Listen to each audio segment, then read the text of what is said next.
Okay, hello mga ka-grafters, no? Mga propagators. Para sa mga gusto makabalo, so na ako'y tutorial kung saon pag-graft or pag-propagate ang usa ka seedling nga durian. So karon mo gamit ta og seedling nga durian. So una sa tanan, ipakita sa nako unsay mga gamit sa pag-propagate. So una, kining budding knife. So natay budding knife. So mo ni ang budding knife nga gikan sa ma-order lang nato gikan sa online, no, sa Shopee or sa Lazada. Bisag asa na online, so natay ma-order ngayon ani nga budding knife made in China. So goods na pug ayo. So bisag unsa nga knife, ang importante lang gyud kay hait kay siya. So napud tay lain nga klase nga budding knife. Kini siya mo na ginatawag nila nga dili gini siya grafting knife or budding knife, no. So kini siya is electrical knife. So mas okay lang gyapon sa basta importante gid nga hait gid ang ato ang gamiton nga knife. So ang next is ang pruning shear. So mo na ang pruning shear.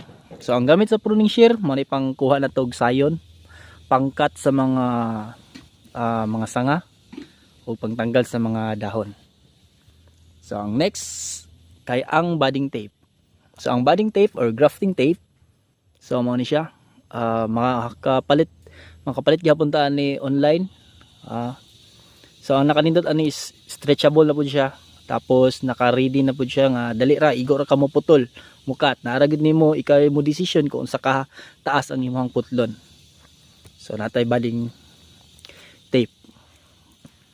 So karon mo na to ang gamiton na rootstock. So native na durian. So unahon na to is ang tanggalon sa ning mga sanga-sanga laban di sa kining sa mga ubos. Okay, so mo na niya to ang sa to ang rootstock. So unahon is tanggalon na to, defoliate, tanggalon ni mga dahon. So unsay purpose tanggalon ang dahon? Para gani siya na space, no, para dito maglisod niya pagtali. So tanggalon, putlon. So ani na. Pagkahuman, hiwaon siya.